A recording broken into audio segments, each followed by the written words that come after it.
So members, are we ready? Are we ready? So can we have the candidates being escorted in? Silence, members.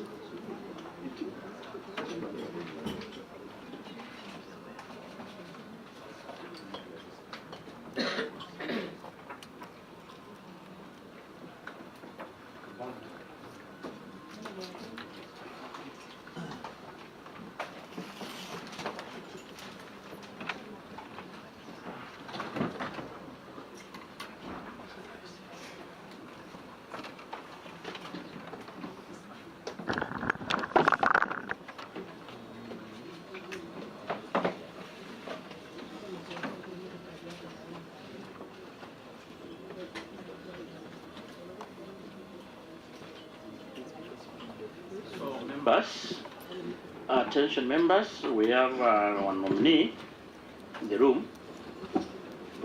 So I want to take this opportunity to welcome one Mr. Raymond Omolo.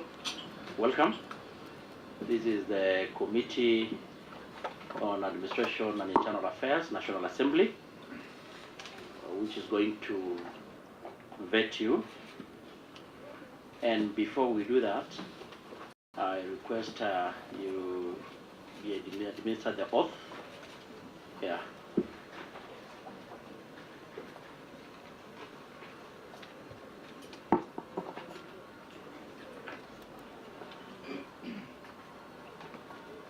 I, Dr. Raymond V.P. Uzalendo, do swear that the information I shall give before this departmental committee on administration and internal affairs and the matter under its consideration shall be the truth, the whole truth, and nothing but the truth. So help me God.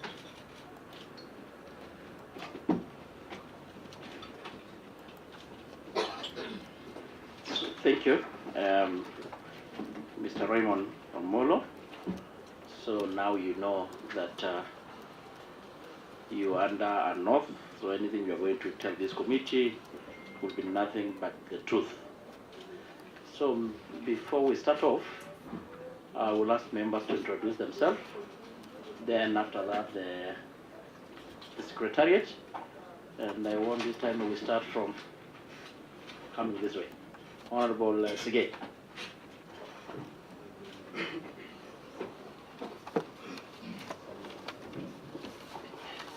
Chair, my name is Honorable Sige, MP Sotik, member of this committee. Thank you.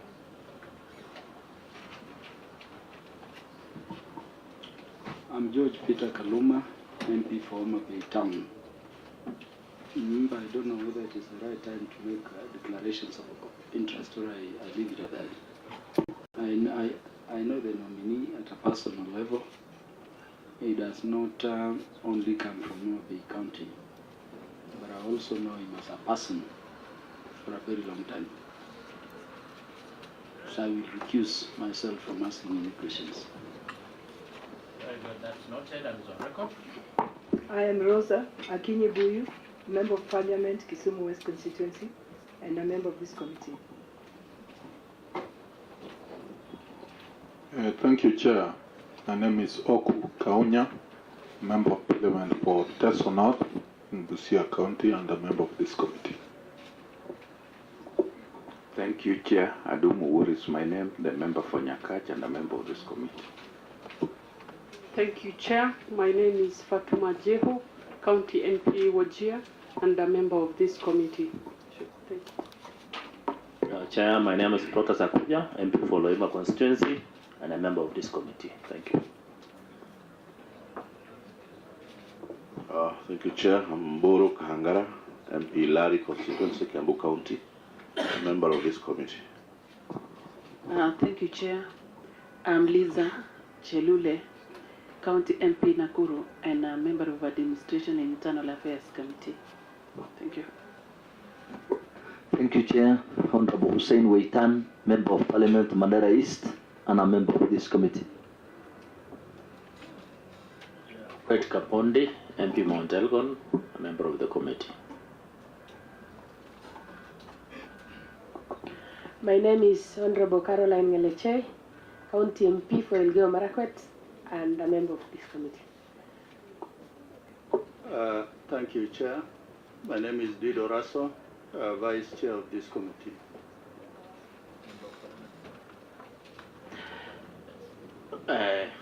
Honorable Gabriel Chongoyo, MP for Narok West, and the chair of this committee. And of course now our chair of the session. Now, we are going to have our secretariat do also a quick introduction of themselves. Starting. My name is Philip Lekarkar, Clerk Assistant. My name is Dr. Mburu Maina, Research Officer. My name is Edison Odhiambo, an economist from the Parliamentary Budget Office. My name is Jemima Oigwa, Legal Counsel. Thank you, Chair. My name is Maureen Moses, Legal Counsel. Thank you, Chair. Noel Mtabi, Legal Counsel. Delvin Onyancha, Legal Officer. Research Officers. Thank you, Chair. Gideon Kikwet, Clerk Assistant. Catherine Wangoi, Sergeant at Arms. Rogers Kilunche, Audios. Bernard Jero, Clerk Assistant. The fourth estate, karibuni. Very good. Having introduced ourselves, I want to once again tell our nominee a big welcome. And you got, of course, our invite for this. And as a requirement of law, according to Person to Section 7 of the Public Appointments Parliamentary Approval Act 2011, the committee is required to examine whether the nominee, in this case yourself, you meet the constitutional requirement relating to the office that you have been nominated to. And we are going to confirm whether you obtain the following compliance certificates. And as much as I'll be asking, meanwhile you can be passing your original, including professional, academics, to the Secretariat. You can be going through, confirm, but you can as well, for purposes of record. Mr. Raymond, Kenya, do you have compliance? I mean, have you complied with the Kenya Revenue Authority? Yes, Chairman. Good. The clearance with the Higher Loan Board? Yes, I have a clearance from HELP. What about with the Ethics and Corruption Commission? Yes, there is a clearance from ESC. There is a form. Certificate of Good Conduct from DCI? Yes, that's available. Register of political party. Do you belong to any party? Are you an official, a member of any political party? No, I don't belong to any political party, Chairman. I hope our secretariats are confirming the documents, the certificates. Mr. Raymond, I want to ask, according to our Chapter 6 of the Constitution of Kenya, on the Leadership and Integrity, Act number 19 of 2012 on the Public Officers Ethics number 4, in this regard, kindly tell this committee whether you have ever been charged in any court of law, convicted? No, Chairman, never charged, never convicted. Have you ever been mentioned, advisedly mentioned, in any investigatory report of the Parliamentary Committee? No. No. Now, yeah, you have answered the issue of the political party. I think that is okay. Now,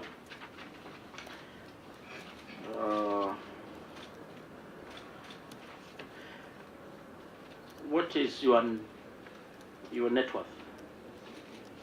So, Honorable Chairman, my net worth is approximately 450 million. Of course, it's composed of several items.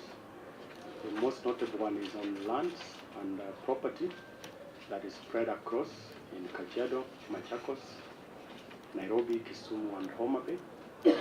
And then I also have shares in a number of companies, of course, investment in stocks and money markets. And then I also have interest in farming as well as mining. So you have broken them down? Yes. To the total said amount of 450 million? Yes, Chairman. Now, Mr. Raymond, kindly, I want to give you an opportunity to tell this committee a brief history of yourself, to include, of course, your social, academic, professional. Yeah. And Kenyans are watching, and you know the office that you're nominated for.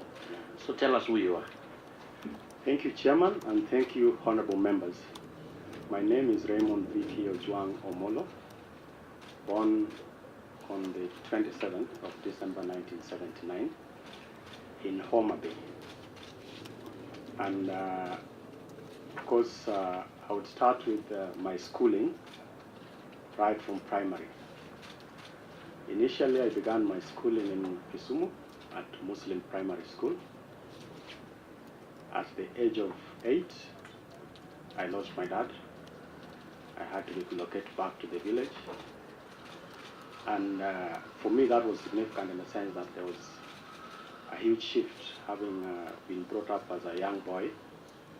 And then at the age of 8, that is class 3, losing a parent, and going back to the village. Of course, in the village, then I had to join a local primary school called Omolagar Primary School. Interestingly, of course, we were the pioneer group. At that point, the school was in class 4, and we went with it until I got to class 6. Of course, at class 6, I had to again shift to another school in Rangwe called Rangi Primary School. And within those formative years, for me, it was critical that a number of things happened in terms of spending time in 3 different schools at the primary level, of course, looking for good results, and we were looking out for schools that would have students who perform better. Of course, from primary, I proceeded to Mbeta High School, where I did my high school, and then subsequently I joined the University of Nairobi. At the University of Nairobi, I joined to pursue statistics, and subsequently, upon completing my undergraduate, I proceeded for my master's, still within the same field, applied statistics, and later on, I went back for a PhD in applied statistics at Maseno University. But along the way, then I also had scholarships to study out of the country. Notably, I went to the University of Washington in Seattle. Away from that, then there is what I've been able to do as a professional, as a statistician. So I began my work at the University of Nairobi, working in research. And thereafter, I proceeded and joined an international not-for-profit organization called DNDI, or Drugs for Neglected Diseases Initiative. And there I worked as a head of data center and statistician. And a lot of my work involved doing research across the continent, primarily, and also within the country. So in the country, there was a lot of work that we were doing in Baringo, in West Pokot, and parts of Turkana. And then there is the belt that crosses all the way into Uganda, the place called Amudat. So that, for me, was also critical because the research we were doing involved trying to address challenges that affected the communities that were most needy in terms of intervention for treatment. And for members who come from those areas, there's a disease called Kala-Azar. And out of our work, we were able to do a lot in terms of coming up with interventions and even treatments just to improve the welfare of the people who are affected. But besides that, then there are challenges around those areas in terms of security. So again, these are things that we are dealing with on a daily basis in terms of how we design the research, how we conduct the studies, and also how we even recruit and then utilize the treatments to the people upon conclusions of the studies. In Africa, of course, there's work that we were doing in Uganda, work in the Sudan, in the north, of course, eastern Sudan, and then you cross into Ethiopia. And then we also were able to work in Ghana and Benin in West Africa. Now that partly involved the institution that I work for, but also WHO. So that, to me, is information that is important for this committee in terms of just understanding who Raymond is insofar as work is concerned. Of course, away from that, then I've also worked with FAO Somalia, trying to support their nutritional program in the Somalia in terms of looking at the interventions and the famine situation in Somalia. Then after that, I was also privileged to sit in the board of Consolidated Bank as a director, non-executive director. And as a board member of Consolidated Bank for 3 years between 2015 and 2018, I was able to chair the Committee on Risk and Credit. At the same time, I also chaired the Committee on Finance. And this was also an interesting period within the financial sector in the sense that that was a period that some of the banks were shut down or collapsed. And we were able to support Consolidated Bank, working with my colleagues at the board and the management, together with the National Treasury, to just keep the bank afloat. Of course, today the bank is still operating, but its challenges, I think, is something that is of public notice. But again, there, as a director, we were able to ensure that we are addressing issues around security of the monies that were held by the bank. Then, as we speak today, I am the Managing Director of Lake Basin Development Authority. And as a Managing Director of Lake Basin Development Authority, part of my responsibility in steering the institution is to ensure that the institution lives up to its mandate, which is to improve the socio-economic development of the region, or the Lake Basin region.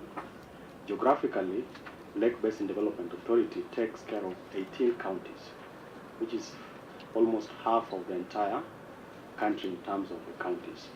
So you're talking about the entire former Nyanza province, the entire former Western province, and parts of the Rift Valley. And by that positioning, and in an attempt to try to address the mandate of the institution, I've had to work closely, not just with the management and the staff of the institution, but the board, whom I report to, together with the State Department and the parent ministry, in steering the organization to the space that it occupies within the government structure. Now, at Lake Basin Development Authority, I've been able to achieve a number of critical things. Number one is with regards to human resource. When I went to the institution, we were able to review the human resource instruments that had never been touched since 1989. That in itself helped us address the challenges around the staff welfare in terms of their remuneration and also their well-being, as well as also address the issues around staff stagnation, staff promotion. And this we were able to do, of course, working together with the board, the Salaries and Remuneration Commission, and the Public Service Commission. Not to mention the parent ministry, but also the horizontal engagement with the national treasury. The second achievement, which is almost complete, is the governance structure of the authority, and not just Lake Basin Development Authority, but the sister institutions within the State Department for Regional Development Authority. Today, the law governing or that established the institutions are very old and outdated. In the case of Lake Basin, we have an act of 1979. You have a situation where you have a board of 18 to 20 directors. What we've been able to do, of course, me leading that front, is to engage Parliament, and we were able to engage the committee that we report to. And I've noticed there's one of your members who sits in that committee. And as we speak today, we were able to take the amendments through the first reading. It's unfortunate that we couldn't complete the process because then we had to go to an election. And to me, that is something very significant in terms of looking at the governance structure, but also clearly defining and protecting the mandate of the institution. The third achievement is with regards to trying to help the institution to take care of its establishment across the region, and also meet its mandate to serve the people. A case in point is we have one of our technology transfer centers, which is at the border between the Luos and Kuria of Migori County. This is more or less like a buffer zone, because over the years there's been a lot of conflict between the Luos and Kurias. And we set up this specific center, it's called the Chota, to first of all demonstrate to the communities what is possible in terms of agriculture and generally in terms of farming and best practices. And in a way that has helped to address the challenge around the insecurity within that part of the region. Now, Chairman, away from that, then I have been involved in a number of consultancy work. And given my background in statistics, is my capacity to be able to design instruments that allows better data collection, have efficient systems for analyzing data, but also being able to properly communicate and articulate results that come out of those exercises. Now, looking at my vetting exercise that you are undertaking, and of course, if I am successful, that is, if you approve, of course, with concurrence of Parliament, then this is what I'll be bringing on the table in terms of my academic qualifications and experience in terms of work and the understanding of the job that I have been nominated to undertake. And part of that job includes not just ensuring that Kenyans are secure and safe, but then Kenyans also have an environment in which they can be able to go about their businesses and being treated impartially, irrespective of what their political position may be. But also, I'm bringing in the qualities of a team player, someone who has a capacity to work not just with juniors within the State Department, but also to work across government agencies to support the government in coordinating and implementing its policies. But also the experience working with Parliament, working with the National Treasury. You can count on me to be that individual who would be consultative, would have an open door policy, but also work by the rules, not to go against what the rules or the laws of the land dictate. Thank you. Thank you, Molo. I don't know, have you heard you talking about family life? Or?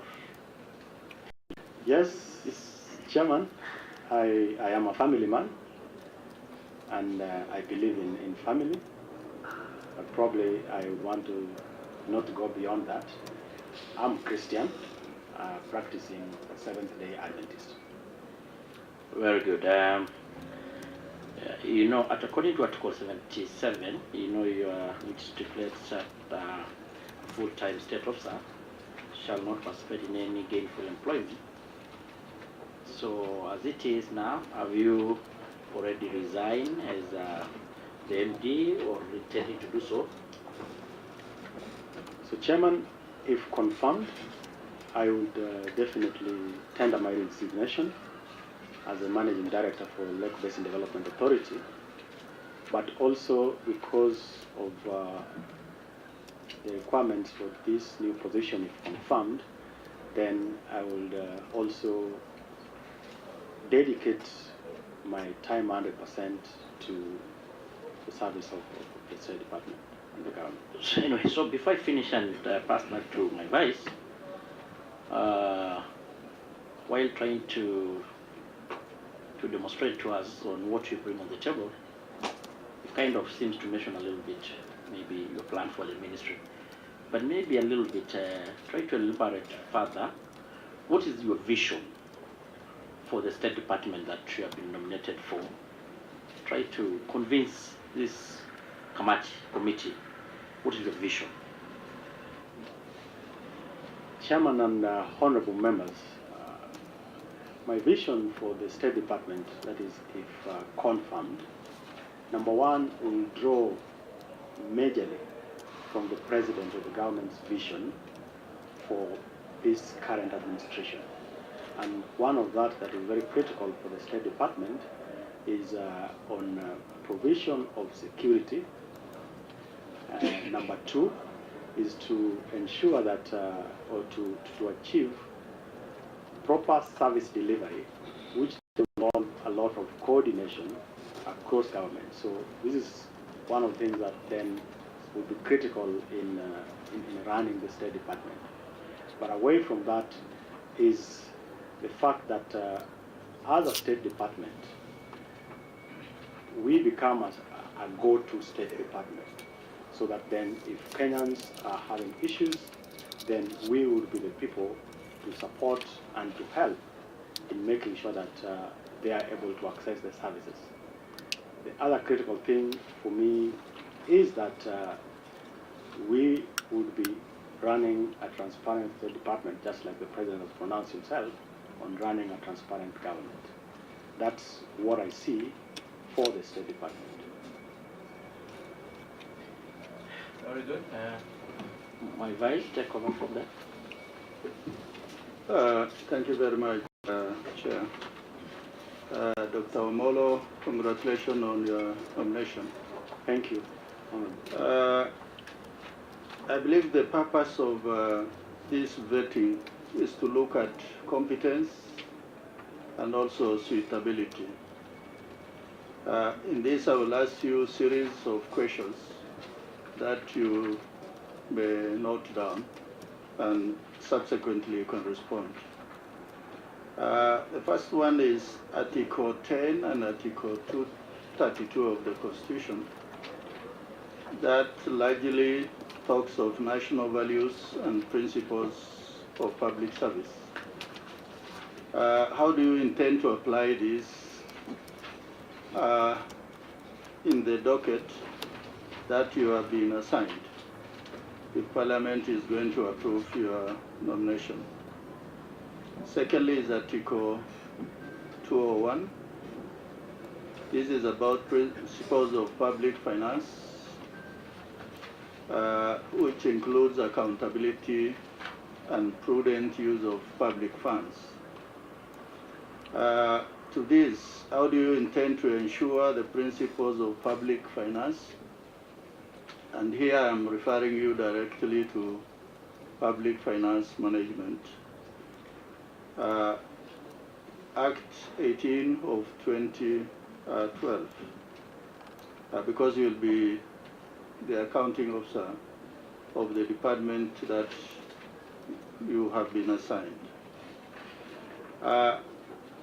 Thirdly, if approved by the House, what measures will you come up with to ensure efficiency is achieved? I'm sure by now you know the manifesto, you are familiar with manifesto of Kenya Kwanza, the government that will be working for. The fourth and the final point,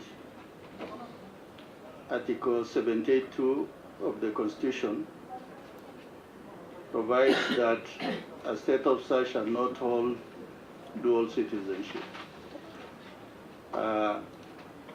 Maybe tell the committee if you hold dual citizenship, or maybe you are Kenyan, or you are aspiring to acquire it by virtue of maybe so many factors. Thank you, Chair.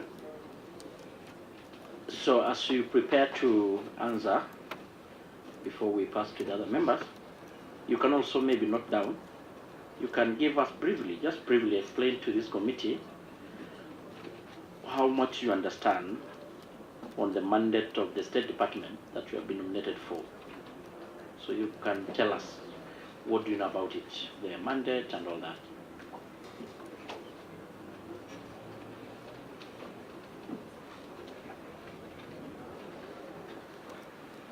So, thank you, Chair.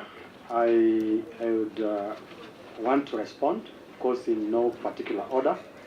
So maybe let me start with the question on measures I would undertake if appointed to ensure that there is efficiency within the State Department.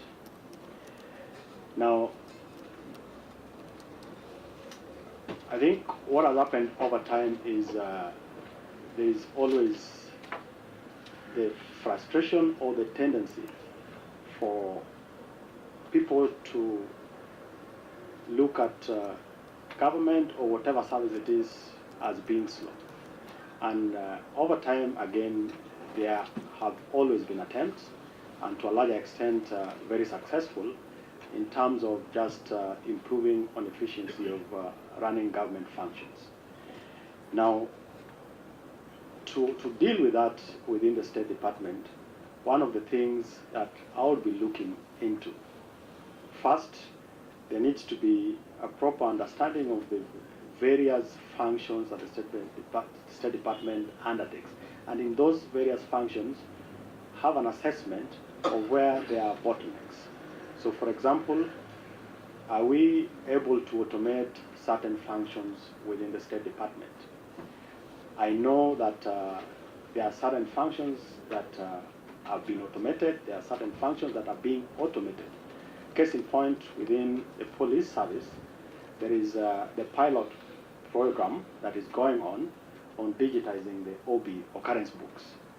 Now, one of the things that I would want to do, or I would want to follow up on, of course, with engagement with the National Police Service and the relevant stakeholders, is on how to progress this from a pilot phase to something that then becomes rolled out across the country, so that then we move away from the physical OBs. So that, to me, will be one way of addressing efficiency within just that space. The other thing is on the capacity of the officers. And the reality of life today is that things are developing or changing very fast, so that whatever is working today might not be what is relevant tomorrow or the day after. And there is need to equip the officers with the most latest technological know-how to support them in undertaking their responsibilities.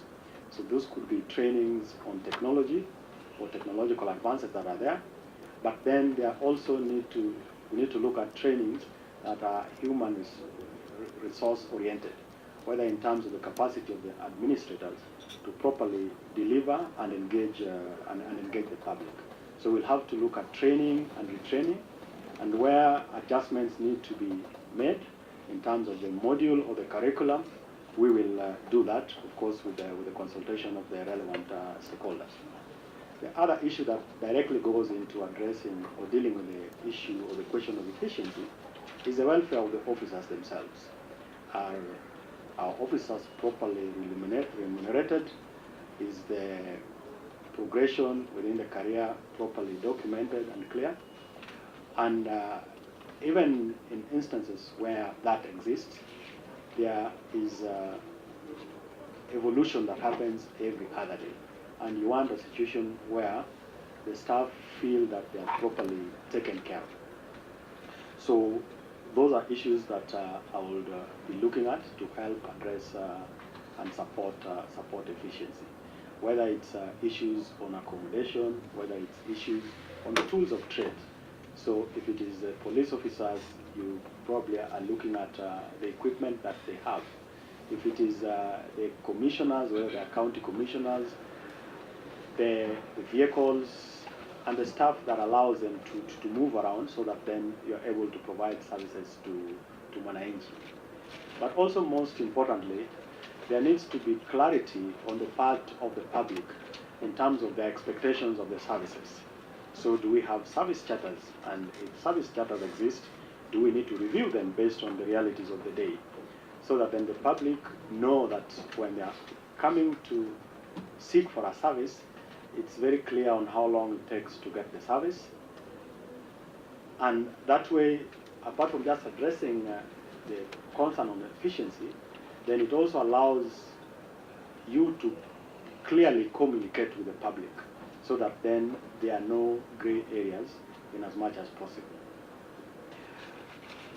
Second question was with regards to Article 10 and Article 232. Yeah, as you plan to answer, I appreciate you are really trying to go deep into the matters, but just try to summarize a little bit, because I can see the kind of number of questions posted by members. Thank you, Chair. So, of course, Article 10 and 232 on that looks at the national values as well as public service. There are a number of things that come to mind, but with regards to the State Department and what I'll be bringing on board is that we must have a public service that is efficient and also fair. Then there is an aspect of openness and accountability, but also the integrity on part of myself as an officer, and of course every other officer who is in public service. And based on my experience already working at Lake Basin Development Authority, and I've been working as an accounting officer, these are key ingredients that have dictated my running of the office as a managing director, and I have no intention of stopping. So this will continue in terms of fairness, in terms of being efficient, in terms of being open to public scrutiny, and also in terms of being accountable. And while at it all, then there is the rule of law, that we must abide by the rule of law, and of course the regulations as established by the House that you represent yourselves. Chair, there was a question on dual citizenship. I think that to me is straightforward. I'm a Kenyan. I do not have citizenship of any other country. The other question was with regards to public finance management, and there is a clarity on the prudent use of public resources, in the sense that the resources at our disposal are entrusted to us by the public, and the public expect no less of proper use, so that there is value for money in whatever activities or in whatever services that either we procure or we provide. Now, there is a whole budgeting process within the PFM Act, which also dictates how the budget cycle runs, who gives approvals at what point in time, and primarily it's the responsibility of Parliament to appropriate budget, so that as an accounting officer, if approved, I can only expend what Parliament has appropriated. So that is clear. And within it, of course, there are specific regulations that dictate specific aspects of how public finance is managed. And what I'll be looking at is to ensure that we go by each and every provisions of the regulations as captured within the Public Finance Management Act. Then there was the question of how I understand the mandate of the State Department. And I would probably take it back to what is the mandate of government. Primarily, it's provide security, of course, to make sure that the population is healthy, and also to educate for sustainability and for the growth of the country. And this State Department is at the center of that. It's basically the fulcrum on which the rest of government oscillates around. So there is a critical role on coordination, so that then government policies are properly not just articulated, but are also properly implemented across government. So that is one of the key responsibilities. Then there is the question of security, to ensure that Kenyans are safe, but not just safe, that people can go on about their businesses peacefully without disruptions or interference. So again, this State Department is critical in ensuring that is achieved. And then the third bit is in terms of promoting nationhood and statehood within the country. So again, this State Department is critical in achieving that. And this is through the officers at various levels, right from the top down to the assistant chiefs, and of course by extension the other members of the public who are engaged and who support that particular facet of ensuring or fostering that we remain one nation, one state, with a common agenda, without unnecessary division and disruptions. I think I've responded to all the questions. Yeah, I think you have really tried to handle. So, members, we are going to pass to you, and I propose we do a set of three members that go, then we give him back to answer. So, do we just like this, or just go around? Unless you don't have anything? Yeah. Yeah, Mr. Omolo,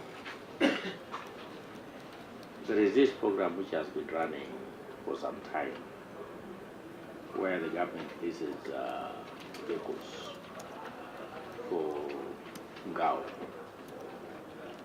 And in this program, there are thousands of vehicles which are leased every year. But physically on the ground, you can see very few. What do you think is a challenge? And further, do you think that leasing of these motor vehicles by the government is more cost effective compared to direct purchase? That's my question number one. Number two, you'll also be dealing with government press. Government press is one of the institutions that will be under your docket. And should you be confirmed, how would you ensure that it is modernized to deal with the domestic demand of printing government documents, including security documents? And finally, on Nakada, with the promulgation of 2010 Constitution, the revenue streams for the agency went down to the county governments. And now the agency is fully dependent on the exchequer for their operations. How do you intend to ensure that the agency deliver on its mandate given the expenditure constraints facing it? And in your opinion, was it wise idea to transfer the function of controlling drugs abuse to the counties? Thank you.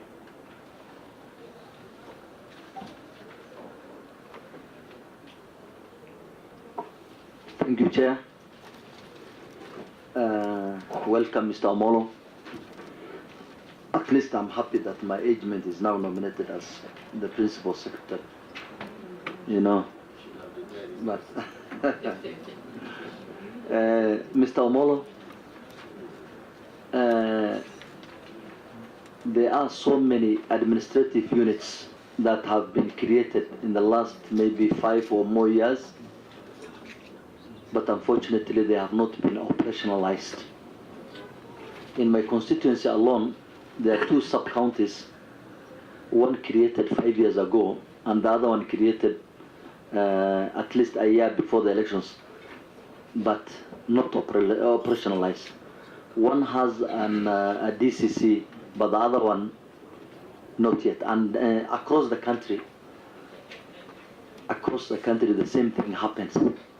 So many sub-counties, administrative units were created, but they have not been operationalized. What is your plan now that you are coming as a Principal Secretary in this strategic department? What is your plan in operationalizing these administrative units? Number 2, especially in the pastoralist areas, like where I come from, in Mandera, we have problems of insecurity. And our police officers have been overpowered recently. And it is now handled by, or assisted by the Kenya Police Reserves and the National Police Reserves. I'm sure you understand the difference between the two. Kenya Police Reserves are normally paid by counties, but National Police Reserves are paid by the national government. Now these two, the county KPRs are paid 10,000 shillings a month, while the National Police Reserves are paid 5,000 shillings. You can understand someone you entrusted with a gun and you are paying him so little like that. What will follow? What is your plan also in changing the lives of those people, motivating them by giving them a higher pay, giving them pension? Recently in my constituency, there are 8 of them shot by the terrorists. their kids are now suffering. There is no pension, there is no, compensation. What is your plan in, changing the lives of those people and maybe entrenching them in our police forces? Thank you.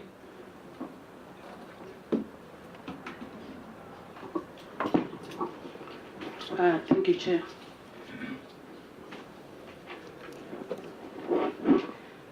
Thank you, Chair, and the honorable members. Karibu, Mr. Omolo. My question is about climate change. We all know climate change is a global problem and it is affecting Kenya. Climate change has actually impacted negatively on the issue of food production. My question is, do you think these two problems, or the insecurity of food insecurity and environment insecurity, is under your docket? And if so, how are you going to mitigate with the common mwananchi or with the community? My number 2 question, Mr. Chair, concerns the village elders. Mr. Chair, I want to ask for your permission to speak in Kiswahili, because I would also want them to listen to what you are saying. Okay, asante sana.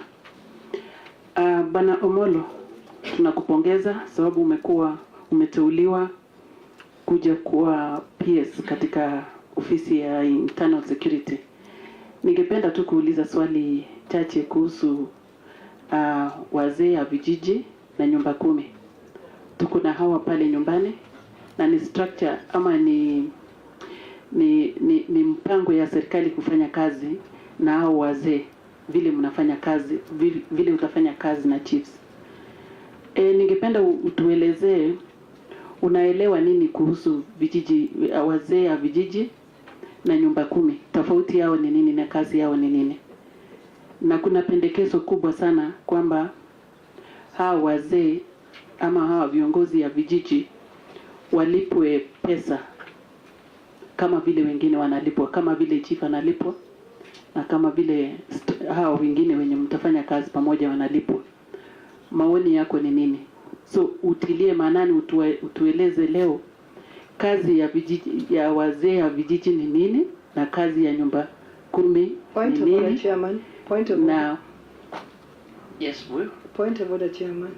Go on. Unless I'm wrong, Mr. Raymond Omolo might be coming from Nyanza, a place which is not too conversant with Kiswahili, so probably we need to confirm that he's understanding the questions being raised by the honorable member.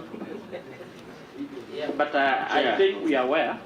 Chair, Yes. I think if you go through the file, Omolo's file, it is clearly indicated. He speaks fluent English, Kiswahili, and Tulu. Yeah, but the chair was actually making a ruling on the same. Kiswahili is a parliamentary language.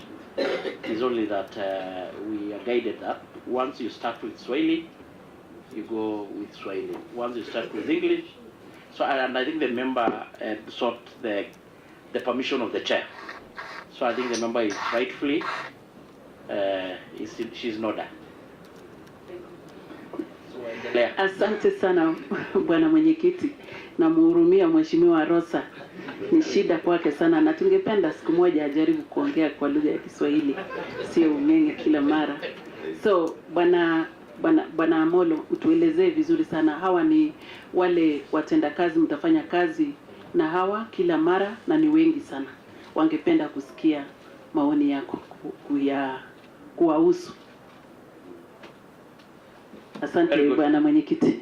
Fair enough. I think as we agreed earlier, we'll be doing a set of 3 answers, but just try, as much as I will appreciate you do it satisfactorily, try to compress, because the members are many, questions are many. You know the seat is hot that you are nominated for. And Kenyans are watching. Actually, I'm told about several TV stations are screaming live. Yeah. So thank you, Chairman. I'll attempt to be brief so that then we are able to take in as many questions as possible from the honorable members. And just for the comfort of the honorable members, yes, I will respond in Swahili where necessary. Okay. So there's a question on the vehicle leasing by Honorable Kapondi. And there's an observation that there is not much on the ground. First, I would want to understand that so that then I don't think I will be able to confidently pronounce myself on the fact that there are no vehicles or there is not so much on the ground. So one of the first things, of course, if this committee recommends my appointment, would be to want to understand whether this is the situation or not. And of course, if it's the situation, then I think there needs to be further engagements just to really appreciate what the issue is. But just from the top of my head, and I would want to link this to the question by Honorable Hussein on the issue of a number of administrative units that have not been operationalized. And I would want to imagine that this could possibly be one of the reasons where you have many officers, yet the resources that are available at their disposal is not adequate for them to be able to deliver or to do their work. And I wouldn't think that this is an operational issue. And again, if it's an operational issue, we can be able to have further engagement of come around that. But for me, then the point would be that one is to understand what the problem or the challenge is, and if we are able to just address the gap.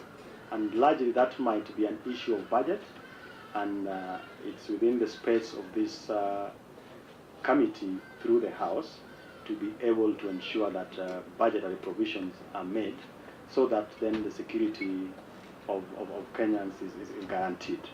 And you remember I mentioned that security is one of the top things that the government needs to be responsible for.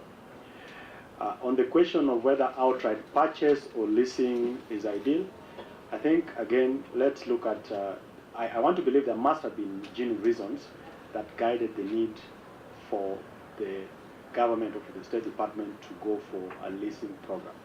And maybe looking at a situation of trying to focus the responsibility of the institutions or of the State Department or the officers and agencies on their core mandate. And again, this has happened over a number of years.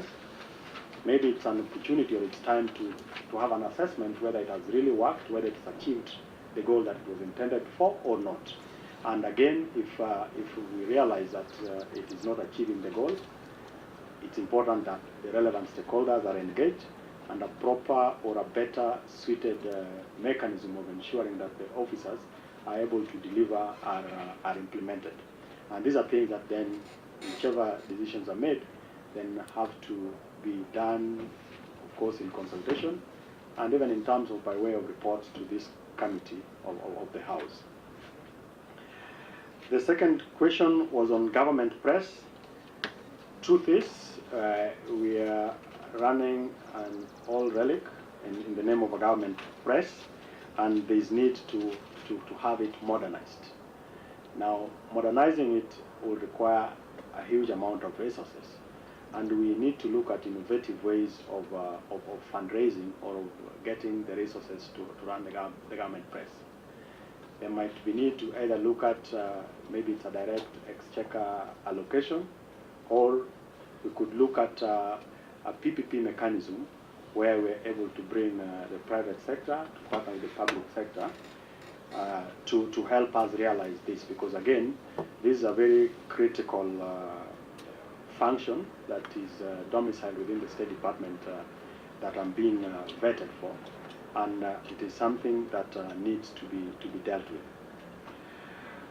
There was a question on NACADA, and the Honorable Kapondi rightly put it that their revenue streams have significantly gone down, primarily on account of devolution of certain responsibilities, and with those responsibilities, then the taxes collected are now being taken up by the counties, and that has made it difficult for NACADA to fully realize its mandate.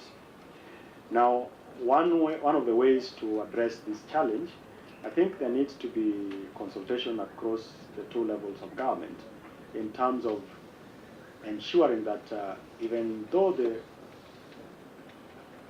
components, certain components have been devolved, then the counties also take their fair share in terms of helping achieve part of the mandate.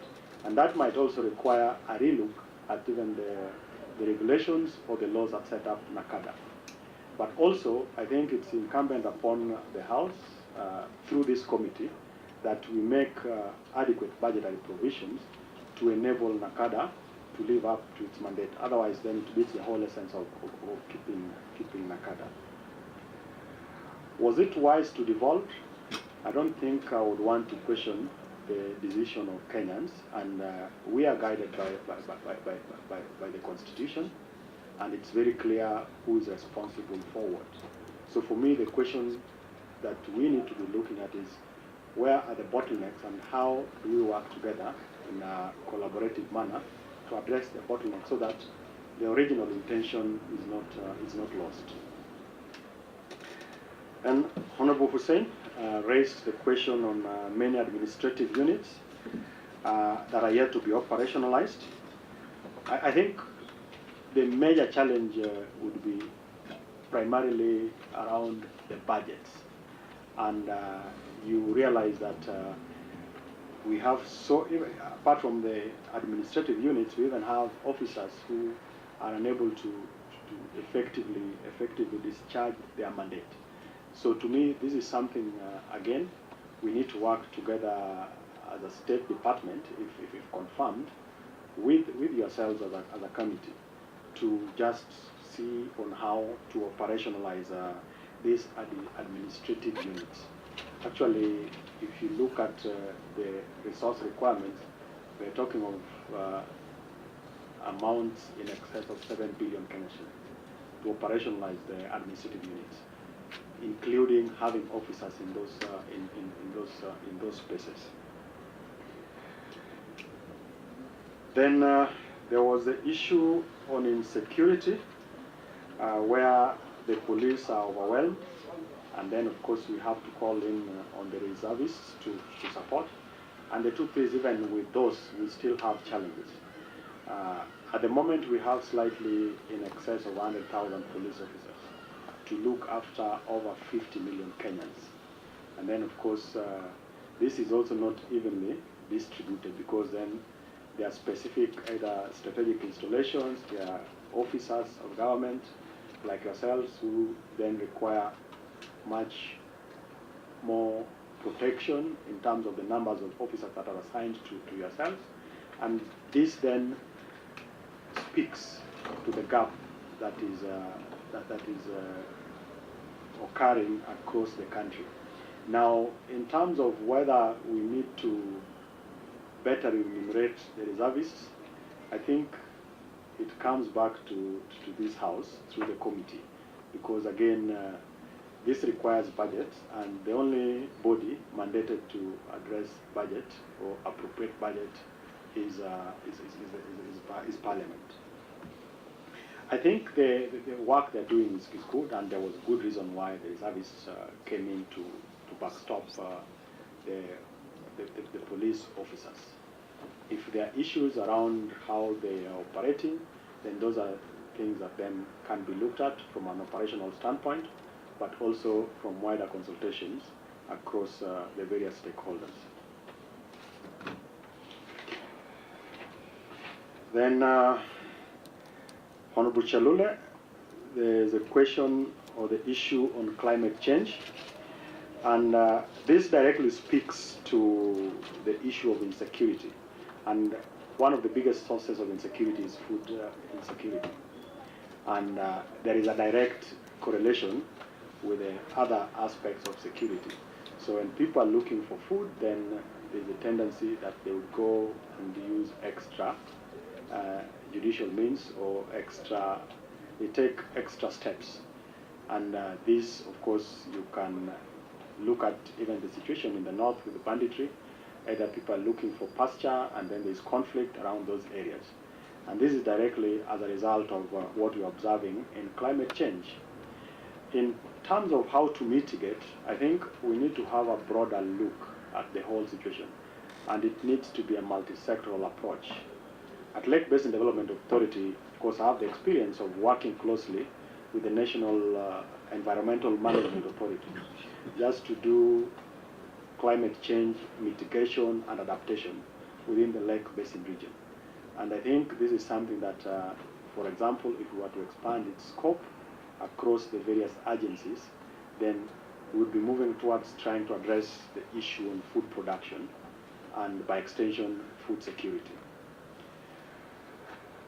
Then kuna swali kuhusu tofauti ya wazee wa vijiji, those are the village elders, na nyumba kumi. Now, wazee wa vijiji ni watu wanaheshimika kwa kila kijiji, na administrators wa serikali hufanya kazi nao. Kazi yao ya muhimu ya kwanza ni wenyeji, so wanaelewa vitu ama tatisho zenye ziko kwa kijiji, na kwa sababu hiyo nafikiri ni watu muhimu kukuwa nayo katika structure ya serikali. Now, on the how, in terms of managing them, and you'd allow me to switch to English so that is clear, then we need to have proper guiding provisions, which again, the State Department that I'll be going to, if approved by yourselves, need to work on, of course, involving the communities, just to ensure that they are properly taken care of, and of course the house needs to make provisions for that. But they provide a very important solution in government administration. They are probably the first port of call when you think about dispute resolution. Mzee amepiga bibi ama watoto wamefukuzwa shule, wazee wa vijiji watafuatilia mambo kama hayo. Wanaweza waipeleka kwa assistant chief, waipeleke kwa chief, ama wailete kwa wanasiasa kama nyinyi, ili tuwe na makao mazuri kwa vijiji. Nyumba kumi, kujua tu ni nani jirani yako, so that kama jirani amelala njaa unaweza, kama jirani amekuja na mtu mwenye ako na tabia mbaya, unaweza ingilia, ama unaweza peleka mambo mbele ili hiyo mambo itatuliwe. Sijui kama nimejibu vizuri. Thank you. Bwana Speaker, asante sana. Amejaribu kujibu, ingawa haujasema kazi ya kila kikundi, kazi ya village elders ama kazi ya vijiji, wazee wa vijiji, na kazi ya nyumba kumi ni nini, lakini umejaribu. Asante. Umejaribu. Pongezi. So another set of English. Maybe English, we go to Kahangara. Yeah. Thank you, Chair.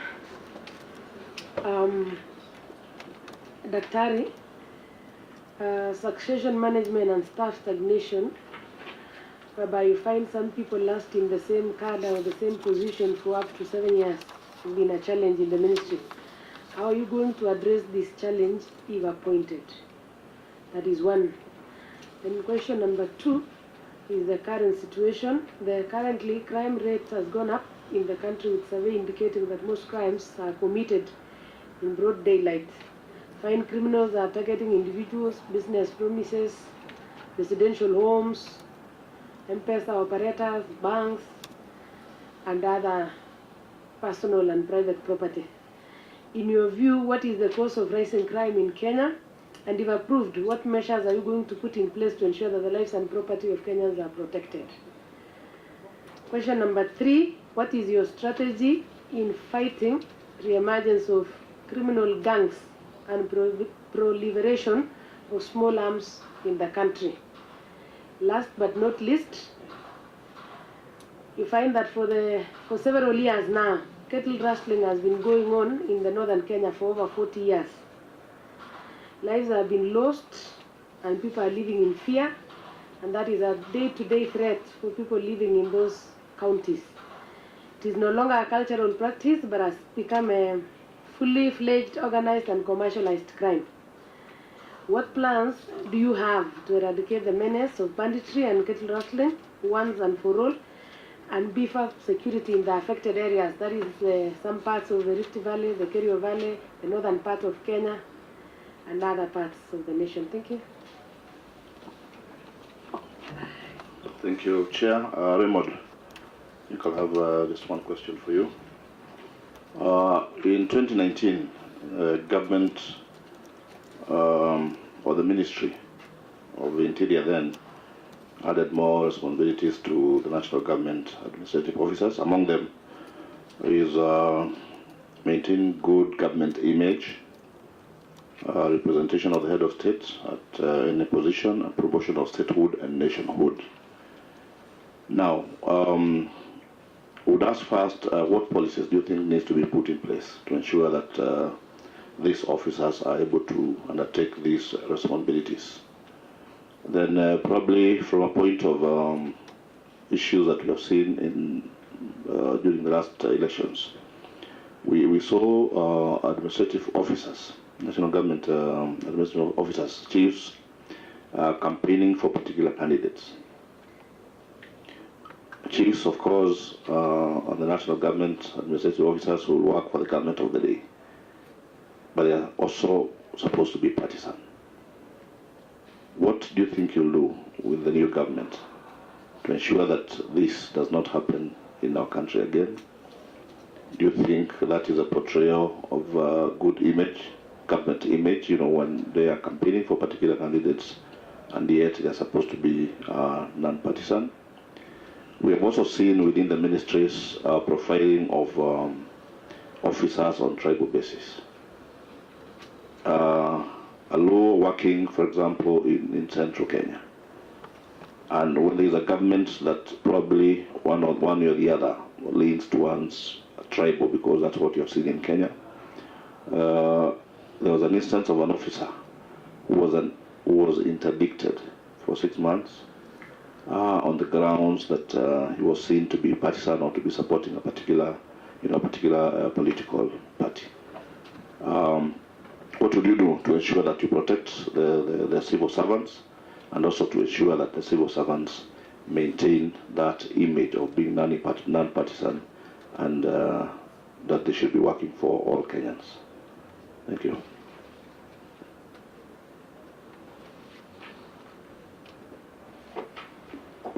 Thank you, Chair. Chair, I think I will cover 2 areas. One is on the response by the government to the current drought and famine, and the other one is related to issues of budget. Dr. Molo, my first question is, drought and famine is currently ravaging more than 30 counties in this country, and this is affecting more of ASAL counties, and this is because of failed rainfall, which is associated to climate change. And the government has declared this a national disaster. My question would be, what intervention should the government put in place to mitigate this situation, considering the fact that the government has already started a relief program, but unfortunately this food relief reaches sub-county headquarters, and then it doesn't move from there to the final beneficiaries, for the reason that there is no AIE to DCCs or people responsible to enable this food to reach to the final beneficiaries. It means the food reaches the sub-county headquarters, and then that's the end. So what is the government doing about it? Because the people who are affected are not living at sub-county headquarters. They are living right in the villages there. So how do this food get there? Secondly, the State Department for Interior and National Administration is one of the departments within government where there are several stalled projects. How do you intend to ensure the return on investment on these projects? Many of them are all over the country. Secondly, The State Department is one of the highest contributor to contingent liabilities in government, where citizens sue the government and get compensation awarded by courts. How do you reverse this trend and ensure that those who are compensated or awarded are paid accordingly? Because people are awarded, but there's no payment which is done. Therefore, this piles up. Third, and the list, the last one is pending bills. This issue of pending bills came up during devolution. Some of us have never heard of it before, but during devolution is when we start having the pending bill issue. This issue has affected many departments of government agencies. So my question will be, how do you intend to help the government reduce the escalation of pending bills and pay these bills in time? Because I think pending bill is not paying the bills on time. So they escalate and then they pile up. Thank you very much. Very good. Maybe we let him respond to those. Yes, then we take another set. So thank you, Chair. Let me start with the questions by Honorable Charity on succession management. It's known as Caroline. Caroline, Lechei. Sorry, I got it as, yeah, sorry for that, Honorable Lechei. So the issue on succession management, I think the first thing for me will be to look at, one is the HR instruments, are they effective? And of course, literally everyone in government is hired by the Public Service Commission, at least looking at the State Department that I'll be going into, if approved. But then also there's a Police Service Commission as well. So there needs to be an engagement just to try and understand where the problem or the gap is, because you do not want officers who feel stagnated or who feel that they are not appreciated in the work that they do. What I would do is have that conversation, and where there are gaps that needs to be addressed, then we will be able to deal with that. Some of that might be tied to budgetary constraints. Again, there is a whole process of doing budgets, and what I will be doing, I'll be at the forefront of helping have that engagement with the National Treasury, not just the National Treasury, but also with this committee on behalf of the whole House, so that then we are able to fully address the challenges on human resource. And this is something that can be done. I have the experience, I've done it at Lake Basin Development Authority, and I don't have any reason why it cannot be done within the State Department. Then there is the issue of high crime rates, and to me it's a reflection of so many things. As it is today, the state of the economy is very bad, meaning that people can barely afford to put a meal on the table. And with that, then people start to look for options which might not be legal or might not be correct. Then there's a high level of unemployment in the country. This is an open fact. And even where there is employment, there is underemployment. So to me, these are key issues that need to be addressed from a wholesome point of government, in terms of trying to not just implement policies, because if we don't address issues around the state of the economy, if we don't address the issue around unemployment and underemployment, then we'll be lying to ourselves that the rates of crime will significantly go down. But having said that, I think this also is no excuse for people to become criminals. And there are laws that govern how to deal with criminals. If approved into this office, I would be working with the relevant agencies and organs of law enforcement to be able to effectively address, at least from a legal standpoint, the issue of crime. But also we need to better equip our officers in terms of intelligence gathering, so that then we also don't have wholesome condemnation of whether it is a youth or a certain cadre of people for being the cause of these criminal acts. Then there was a question on criminal gangs and small arms. We have a government, so there's no room to have criminal gangs in the country. And one of the things that I think needs to be done is we need to, first of all, there needs to be a proper understanding. Within the State Department, of course, there is the Crime Research Unit, which I'm sure has done a lot of work and has a lot of information in terms of just understanding and also collecting information on crime. And this would include even the criminal gangs.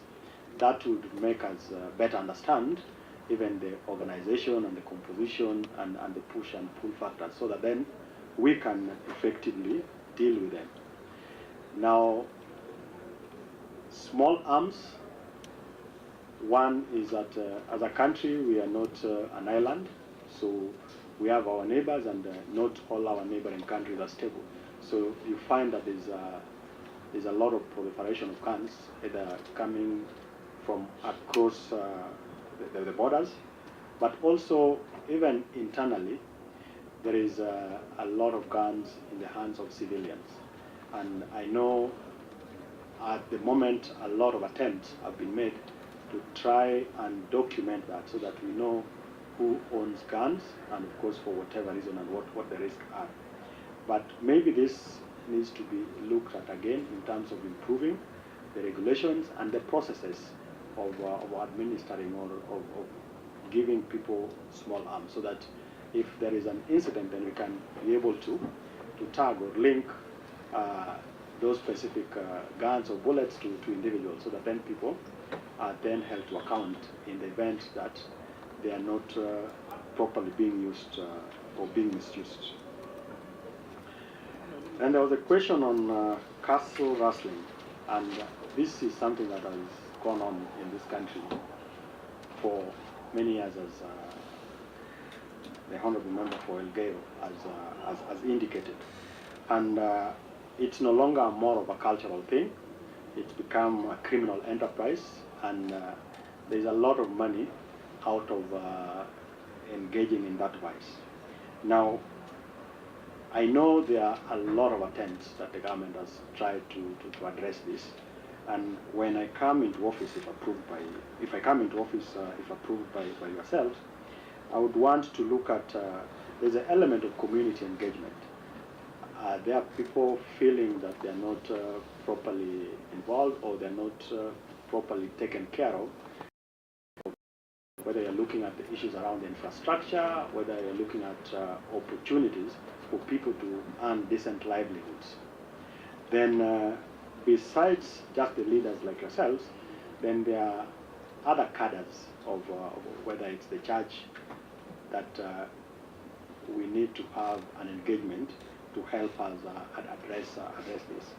And then we need to look at new ways of combating caste rustling, in terms of how we gather intelligence, and also, where possible, use technology to help us with this.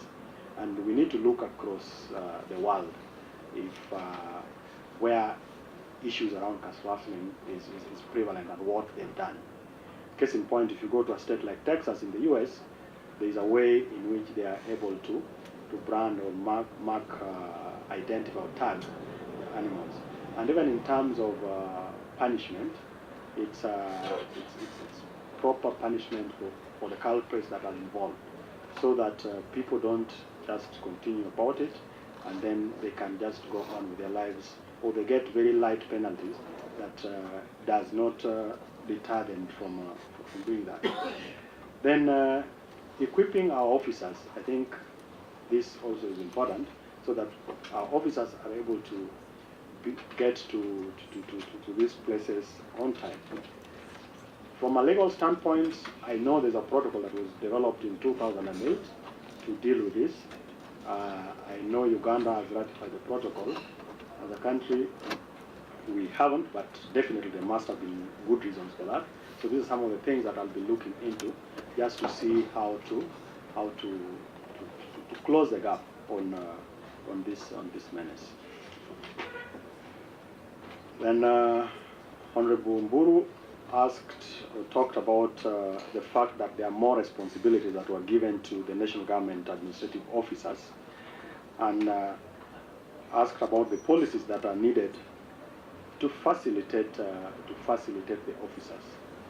And for me, this goes back to the core or the mandate of the State Department in terms of providing security for Kenyans. Now, we need to look at the policies that exist.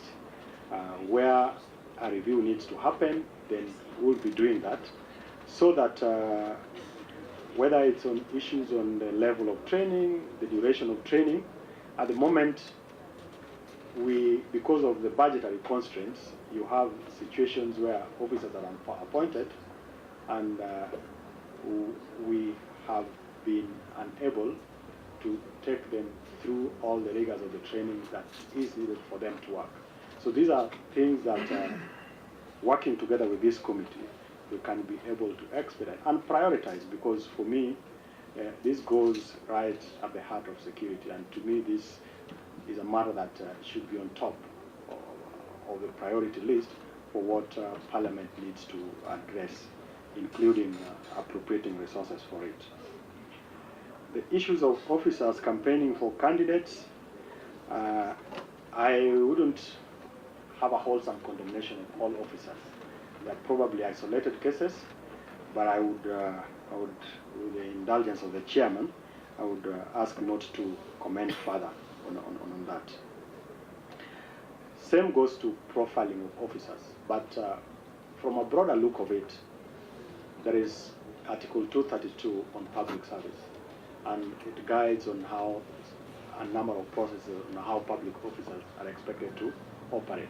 And what I'm promising, if confirmed into this office, is to ensure that we live by the dictates of the Constitution, and more specifically, the articles that touch on how public service is supposed to be undertaken, but also issues around the integrity and the ability of our officers to be audited for actions that we perform.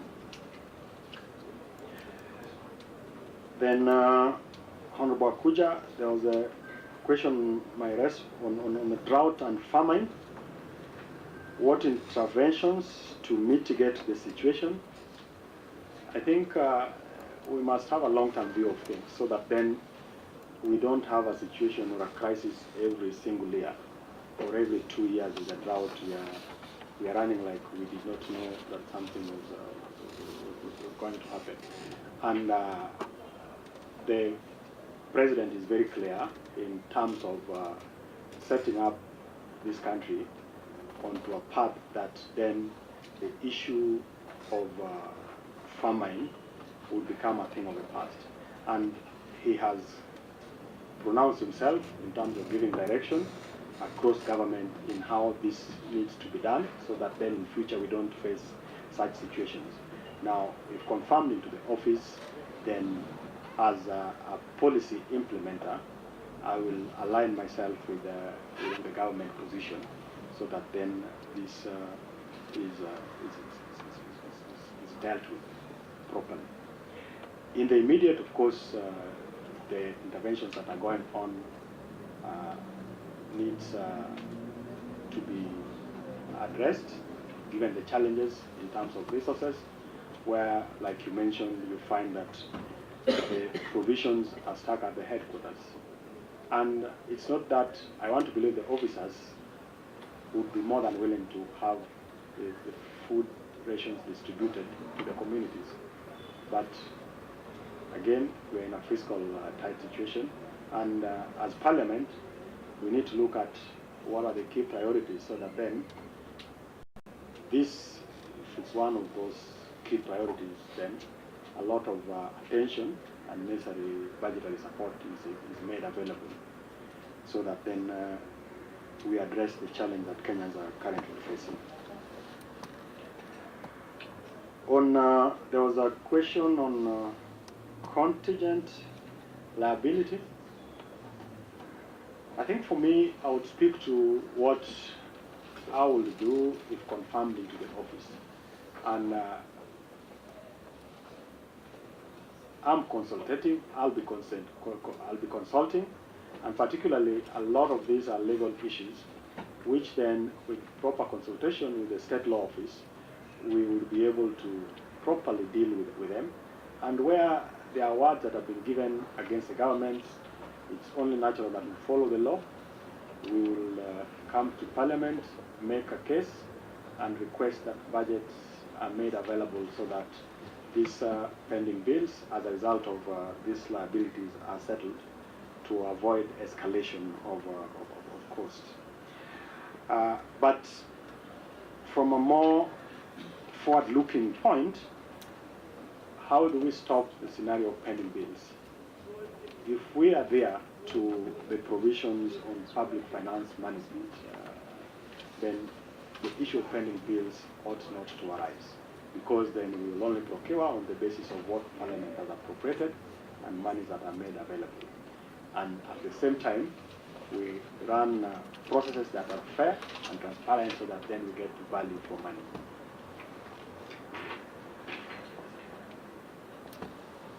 Chairman, I think I have stall project. So, responding to that. Okay.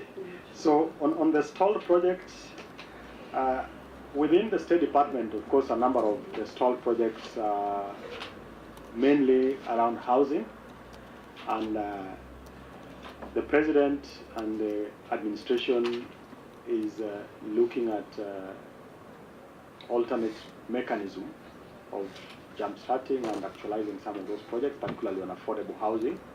And to me, this is one of the things we just push for its implementation, where the challenges around ownership and all that, then we consult across the various agencies that are responsible, so that then we are able to get value for money. But of course, again, going forward, we will avoid having stalled projects if we only undertake projects where there are budgetary provisions to do them. Thank you. We have got roughly less than 40 minutes with quite a number of questions posted by members.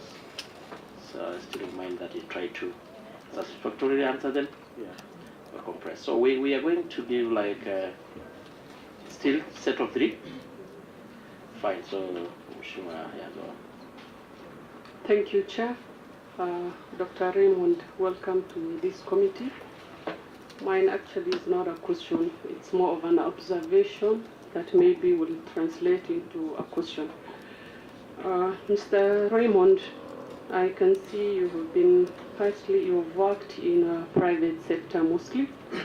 If I look at these positions and the predecessors that have held this position are people who rose through the ranks of maybe police or administration or something similar to that. Here you are as a statistician to the most powerful docket, interior and national administration. How do you envision that?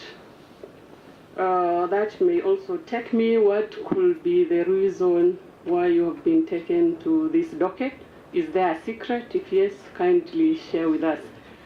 Lastly, having worked as a board of director in a bank, what could be the reason why our banks are falling and subjecting clients to risks as a risk management? Thank you. Chairman, I'm impressed by the nominee, especially the Swahili bit, which seems to be better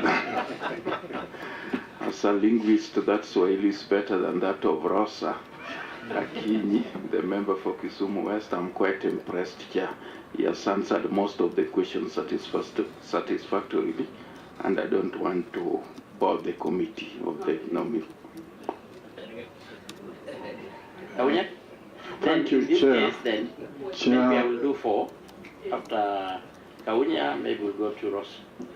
Chair, with your permission, I want to request that you impress upon Honorable Rosa to hold on until her term.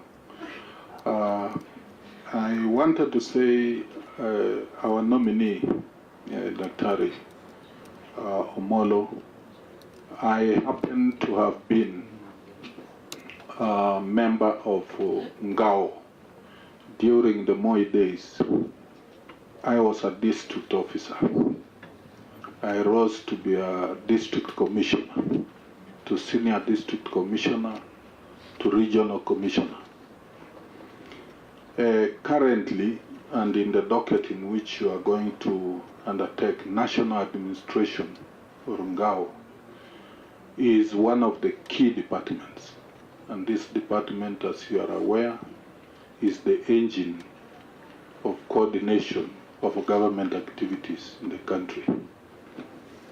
There is an act of parliament, National Government Coordination Act number 1 of 2013, that anchored this particular institution into government after the 2010 constitution. But I want to ask whether you are aware that this institution, its capacity has been eroded significantly to the point that it is only there in name. And I'm saying that because today, I will give you an example. At the chief level or the DO's level, you will find the chief is better equipped than the district officer, or nowadays they are called assistant county commissioners. The chief rides a motorbike and he gives a lift to the district officer to go to a baraza, which is really demeaning at times in terms of the structure. So as you answer that question, my question will be, what are you going to do to ensure that this institution that is key to the coordination overall to the ground comes back to what it was, the days when a district officer would have, like I would have my Land Rover caravan, my hand hanging outside. I get to the baraza, everybody knows the government has come. And when the government is there, things are done effectively. Lastly, on the same, the chief now is susceptible to a lot of dangers. A lot of chiefs you would not have been killed. Why? Because there's another gap which you'll find. And our nominee, you'll realize that in 2018, there was reorganization in the police, which again is under your docket. This reorganization left all police, all chiefs camps, which were mainly manned by the APs, as police posts. There was no support in terms of what we know. The administration police today is different from what it was before 2018, where the chief would always have a chief's camp that would support him in implementing his activities. What are you going to do to ensure that these important officers are supported? Thank you, Chair.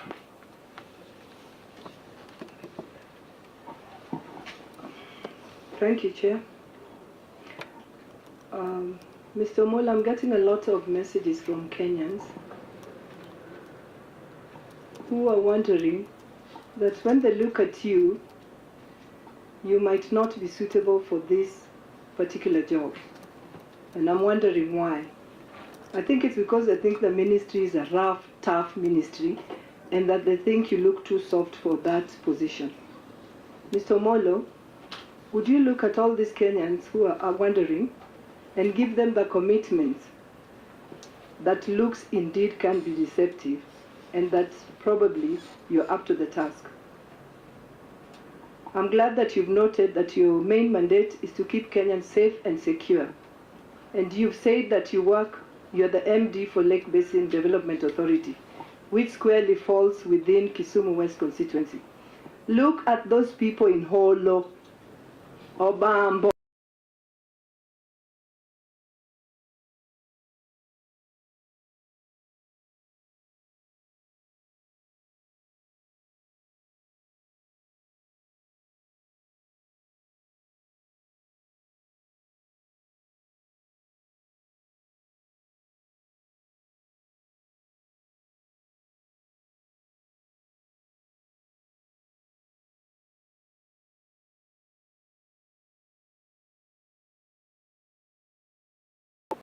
hoping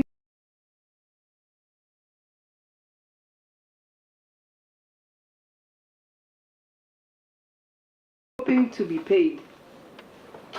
But recently, the president, who is also the head of the Kenya Kwanza team, pronounced that there is no more Kazi Mtani.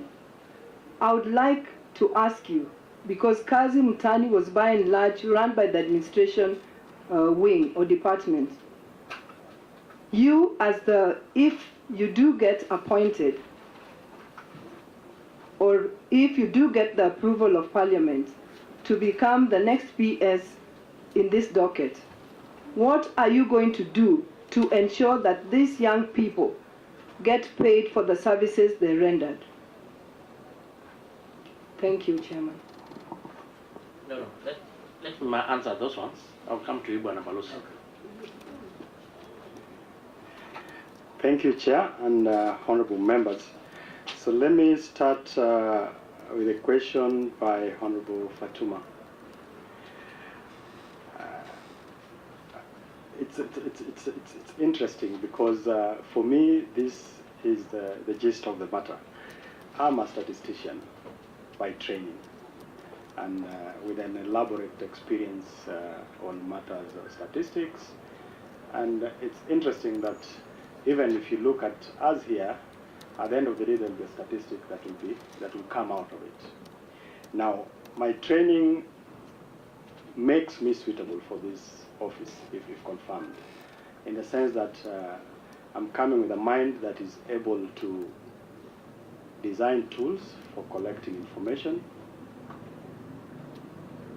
analyze them properly, and be able to communicate to inform whether certain interventions need to be made, and having the capacity to look at various scenarios. So for example, we are talking about a cattle rustling. We have the crime situation, we have the crime gangs. And we have reports that come from all over. And it's important that before any reaction takes place, there's a proper understanding of what the situation is, so that when you intervene, then you're able to get the maximum impact. You only get that from a statistician. Now, look at my experience across, whether in the field, with the private sector, whether at Lake Basin Development Authority. And there are visible results you can see. So in the private sector, I talked about our research work, intervention that changed lives. At Lake Basin Development Authority, when I went in 2019, the year before, an evaluation by the Public Service Monitoring and Evaluation Secretariat put the institution at number 200 out of 227 parastatals. After a year, when the same evaluation was done, we were number 27. That speaks to my capacity, of course, working with teams to make a difference. The year before I went to Lake Basin Development Authority, the audit report of the Auditor General had given an adverse report on the institution. The 2 financial years under me, we had qualified opinions, and the financial year that has just ended, we will be getting a clean report based on the ML that we have received. So these are some of the things that I'm bringing into the State Department if confirmed, in terms of ability to turn things around, in terms of ability to get results. And maybe just to speak to what Honorable Buyu mentioned, I look humble but firm. Yes. So to any Kenyan watching, that is what you will get if this committee, and of course with concurrence of Parliament, affirms my nomination. Is there a secret?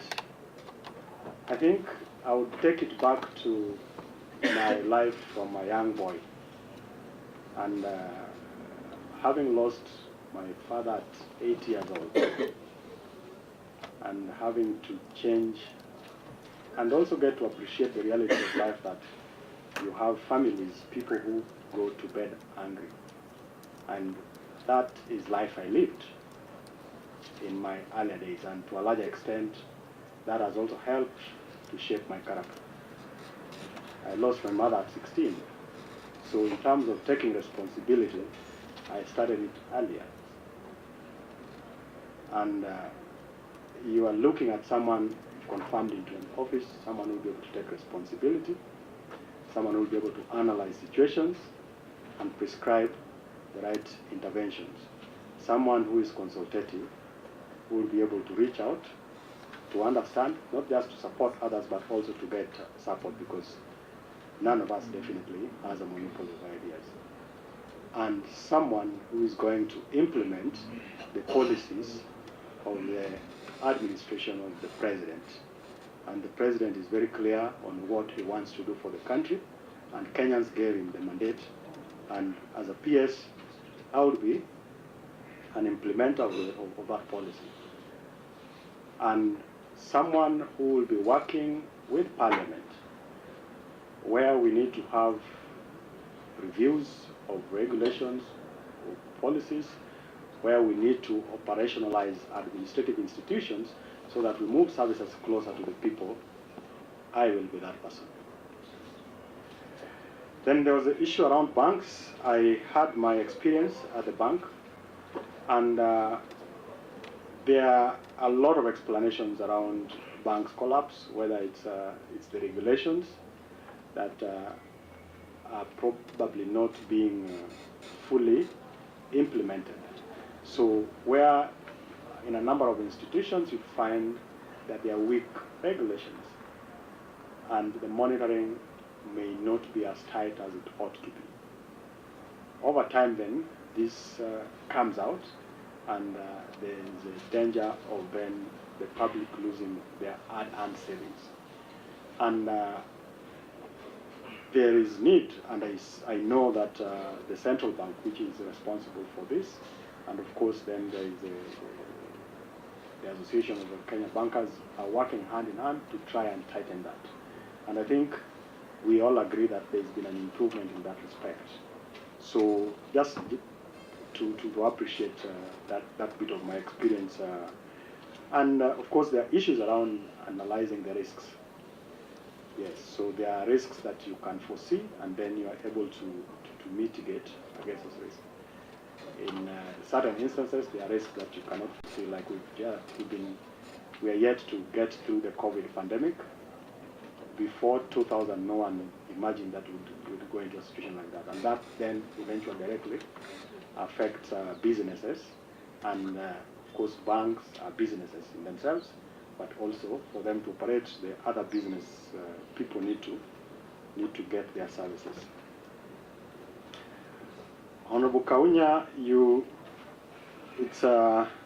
I think it's a good thing having served as an administrator, and now you're on the other side as someone who is now legislating. And one of the first things, if confirmed, I would want us to see is have this conversation. Do we need to relook or look at the Act, the 2013 Act, so that then the public can be able to feel government, not in terms of any excesses or something that they want to run away from, but we want the public to look at government as an institution that is looking out for their welfare and is able to give the services that they want, and in a very efficient way. So that to me will speak to how to get the institutions back. But again, all this has to be done within the ambit of the Constitution. If you look at Chapter 1 and Chapter 2, in terms of the issues on independence, but also in the interdependence between various institutions and agencies of government. Honorable Rosa, you are our landlord, of course, as Lake Basin Development Authority, and what the people of Kisumu West need to know, or the assurance I can give them, is that... Chair, point of order. Just to clarify. What is Aduma? Yeah, I just wanted, before he answers that, just to correct that Lake Basin Development Authority is not in Kisumu West, it is in Kisumu Central, but it can go ahead to clarify that. The member you're watching here was a commissioner with the Boundaries Review Commission, so she knows very well when she says Kisumu, Lake Basin Development Authority falls in Kisumu West. Thank you, Chair. Chair, is it in order to bring a boundary conflict within the committee? I don't think it really matters where it is officed. But it is in Railway's ward of Kisumu Central. The chair is making a ruling. It doesn't matter where the headquarters is officed. I think you had just mentioned that it serves more than 18 counties. Yes, 18 counties. But anyway, I think they were just on a lighter note. So you can move forward. You can proceed. Thank you, Chair, for that clarification and guidance. The headquarters is in Kisumu. Of course, I would not want to go into the detail because you've ruled on that. But then, as an authority, we serve 18 counties in the Lake Basin region. I think this is important for the assurance of Kenyans. Yes. Now, to the people of Kisumu West, where the Honorable Rosa Buyu represent, what is clear is that we will firmly deal with criminals within the provisions of the law, of course working with the relevant agencies. And while at it, we also need to look at the bigger picture so that then we address those enabling conditions so that people don't resort to crime as a way of life. On Kazi Mtani, Chairman, I would ask that probably when I get into office, I'll be able to then get done the real details, who has been paid, who has not been paid, so that if allowed, I would want not to go into the specifics of what may have gone wrong or not gone wrong, or what has worked and what has not worked. And also, I think it's important to look at the bigger picture in terms of how do we address the question of unemployment and the question of underemployment, so that then there's a long-term solution to it. Chairman, I'm sorry that I'm interjecting again, but this thing of bigger pictures, it is these small pictures that make bigger pictures. So what I'm looking for are specific steps and specific things that the nominee will be able to put in place so that the bigger picture can become a bigger picture. Otherwise, if we don't address all these small things, waiting to look at the bigger picture, we are hiding behind the bigger picture and not addressing specifics.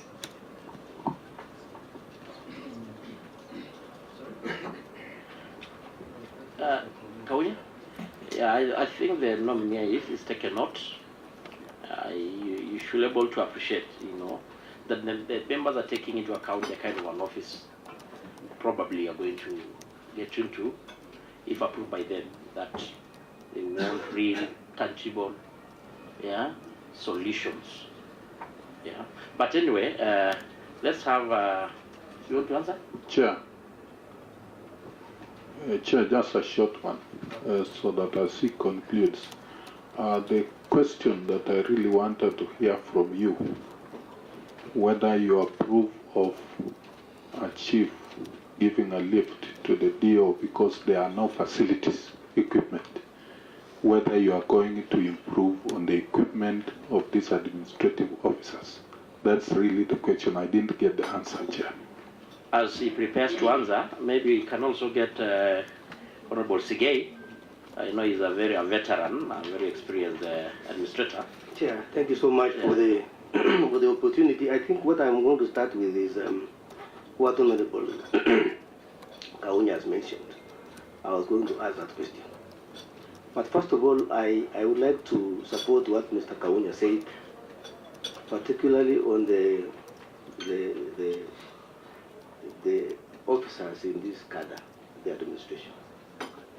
I want to inform you that I have served from the lowest cadre of a DO to that of PC. And the rate at which these officers have gone down in terms of rating is so grievous.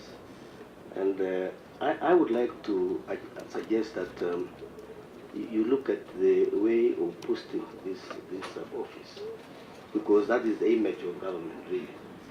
And we're asking the question of facilitation. And I want to say that most of these officers, the national government administrative officers, do not have equipment and officers. And that is where we start the government image. As Mr. Kaunya has mentioned, the assistant county commissioners are riding on matatus.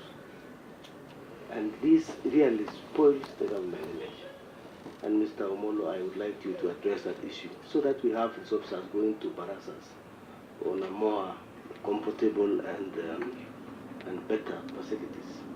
Number two, I would like also you to look at even these motorbikes which have been given to the chiefs, whether really they have these motorbikes. Some of them don't. And even maintenance of these motorbikes is a problem.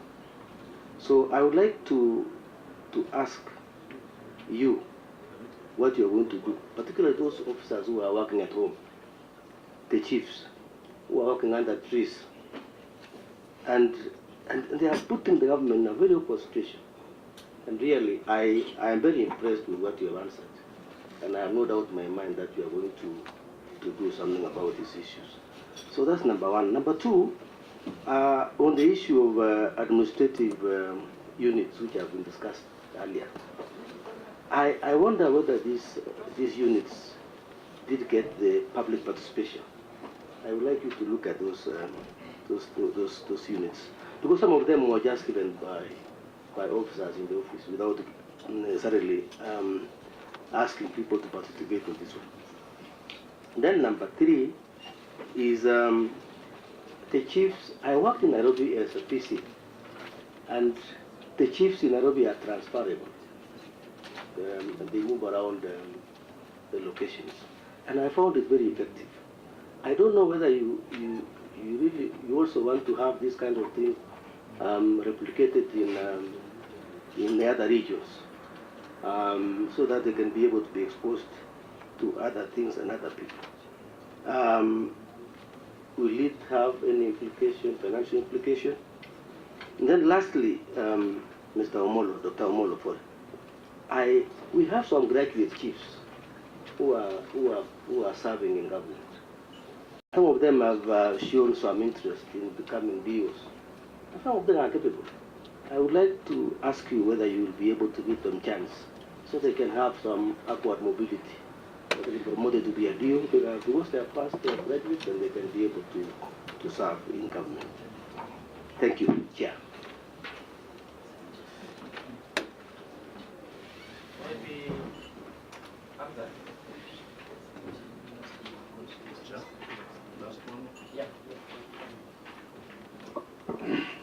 Thank you, Chair. Dr. Raymond, I'm sure you're aware that the position, if you're approved by Parliament, the position you're going to hold is a very powerful one. And in subsequent governments, we can actually come up with names, and sometime when those names are mentioned, people shiver, because these people wielded a lot of power. Some of them misuse these powers. Of late, we have seen even your immediate predecessor has harassed people, Kenyans, including the current president. If you are approved and take up this position, are we expecting a continuation of the same? Point of order, Chair. What is it, Peter Kaluma? Chair, two issues. I think we should. Who is out of order? The honourable member who is speaking has just condemned the outgoing PS material unheard. I think we should be a bit careful about that. If you want to discuss the beach or bring a substantive issue, we will join you in agreement. It's wrong to use an outgoing officer to ask another questions while concluding in his performance. I stand guided, Chair. But probably just to end it, may I ask, are Kenyans going to see a different person? Are we going to see a continuation of what we have seen in subsequent governments, or are we going to see somebody different ready to serve Kenyans in that position? Thank you. Fair enough. Maybe to just wrap up, my vice chair will have one question maybe to throw. Thank you very much, Chair. I think Peter can be displeased with Honorable Kangara, but we all have our positions on issues, and very serious for that matter. Daktari, I'm looking at your appointment or your nomination. Maybe that one I'll just have a passing comment. Read about Robert McNamara, the president of Ford Motor Corporation, who was appointed the Secretary of Defense by John F. Kennedy. A total civilian who was able to turn around the defense industry by using what he calls scientific management. My question is just a minor one on working with Parliament. I think the previous guys, although we are not condemning them, they were running that office with hubris. They had very little regard for Parliament. And yet, like you rightly said, Parliament is where actually the budget is made, where a lot of matters or issues of concern to Kenyans is approved. Maybe your take in terms of how you are likely to work with Parliament so that Kenyans are safe, secure, and are able to go about their business without looking over their shoulders. Thank you, Chair. Thank you. As you prepare to answer, maybe you can add one or two. One, on the issue of betting. Betting and gaming is under the State Department of Interior, as I guess you know. And I want to get to know probably your opinion on the practice. You know, the Committee of Parliament on several occasions has raised concern on the same, taking into account that millions of youth are losing a lot of their money. So you can tell this committee, what is your view in regards to the betting and gaming, if you confirmed and get into that office?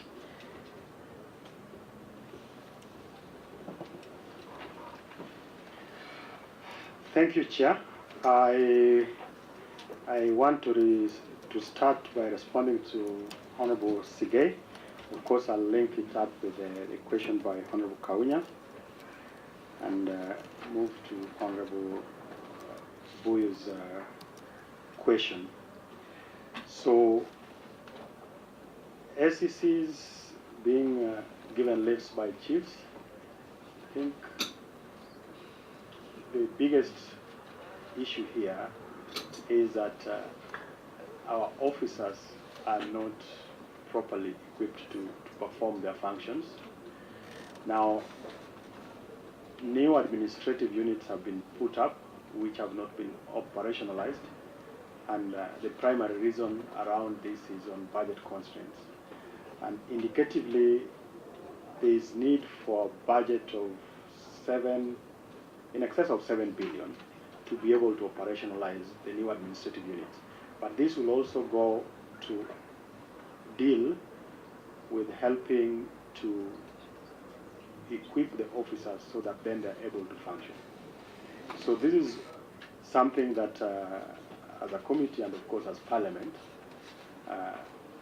we need to have a conversation, and in the process of prioritization, we resolve it so that then we don't have the challenges or the inconsistencies that the Honourable Member for Teso has mentioned.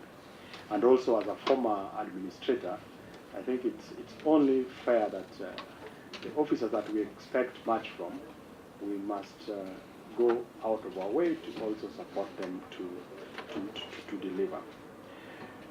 In terms of their proper placement, I think there would be a need for a conversation, broad-based, and where it's necessary to make a review of the legislation, we do so. I think this goes to also address the issue around facilitation. It boils down to the issues around budgets and the engagement that we need to have with the National Assembly. Was there public participation in the creation of administrative units? From where I sit,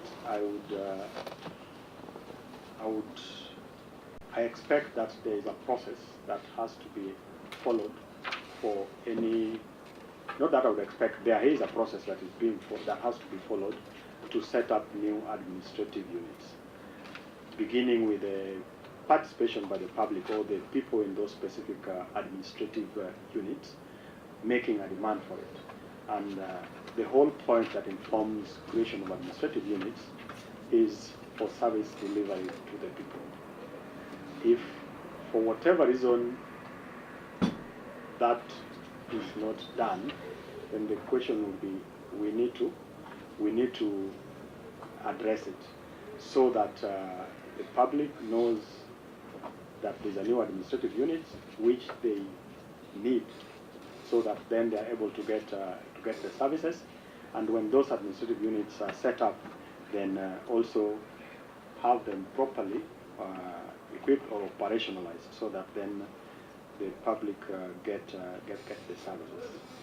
And I think as the representatives of the people, this is something that is squarely within the space in terms of guiding the public participation, looking at the existing regulations, and where necessary, making amendments so that then it achieves the intended purpose of ensuring that services reach the common man.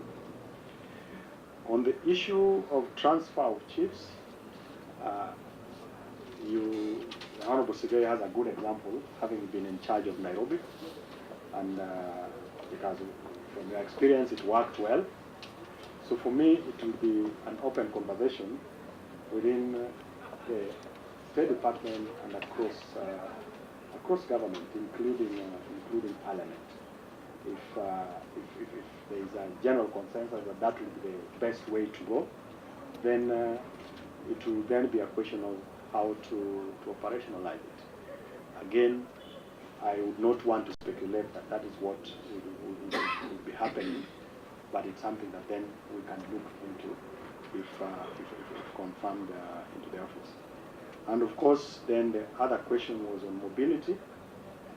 I think I agree there is need to probably have a mechanism of dealing with that. I would not say yes, it's going to happen. Again, we need to have that proper consultation and engagement, because definitely what worked in the colonial times and subsequent years might not necessarily work for us today.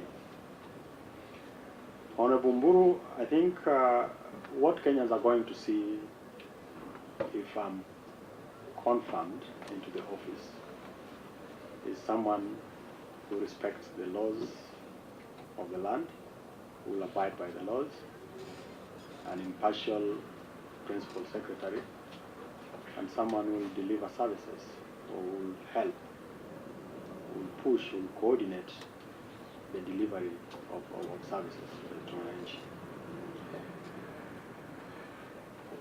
Honorable Russell is a very good example of U.S. Defense Secretary then, who changed things. I would not want to put myself to be Robert, but when all is said and done, I would want to be judged as someone who made a difference in the running of the State Department, which is at the fulcrum of the entire government infrastructure for the betterment of the people of Kenya. I will work with Parliament, and it's good I have the experience of working with Parliament as the Managing Director of Lake Basin Development Authority, and I'm certain that I have no challenges escalating my level of engagement, so that when summoned to appear or make presentations, I will do that. But also it's incumbent upon the State Department, which if confirmed I'll be heading, that is the report that comes to this committee on what the Parliament has approved for us to undertake. The Honorable Chairman, betting and gaming, I think what I have are general comments around it. Today, as a country, we are operating with laws or regulations that were done in the 60s. That's more than 60 years down the line. And I think it's not fair that we continue to operate that way, because a lot has changed. There's technology. There's a lot of changes in how betting is being undertaken, not just in this country, but globally. And it's important that we quickly fast-track the process of addressing the regulations that govern the entire industry. This would carry along the concerns that the public and of course the leaders like yourselves have, so that we take care of all those ills in terms of even how the marketing and advertising and how the whole infrastructure is governed.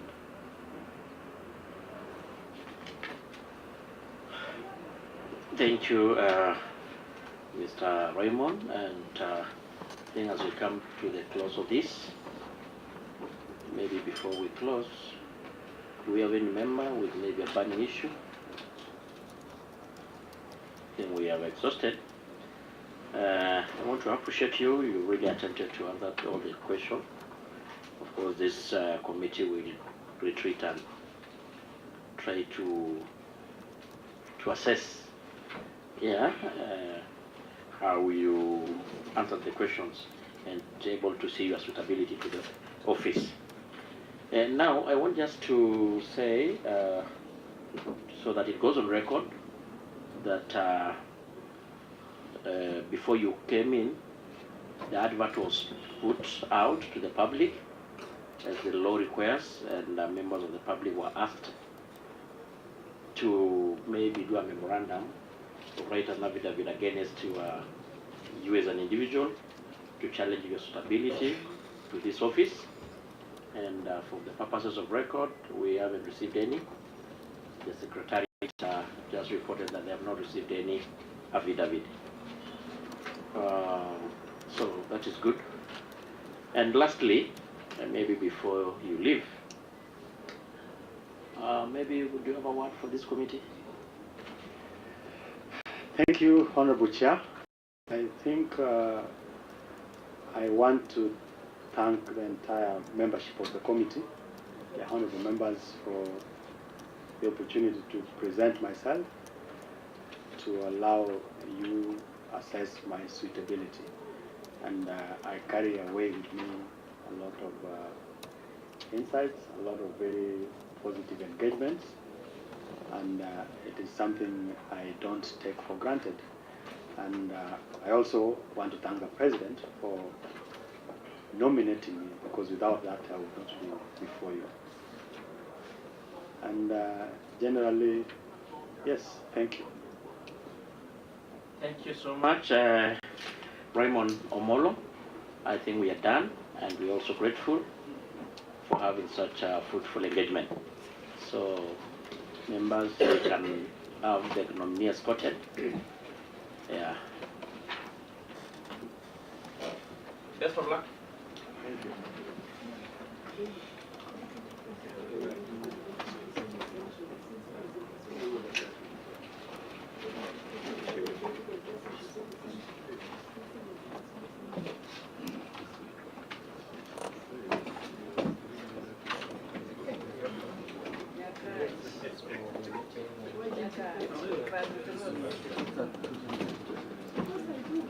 So, honorable members, we are going to adjourn, break for lunch. Buyu, we are breaking for lunch, and we say 2:30. We get seated here. We still have 2 nominees to go. Yes. And Kaluma. Yeah. And the Duma. In fact, you need to be here ahead of anyone. There is a conflict between the two. Thank you so much.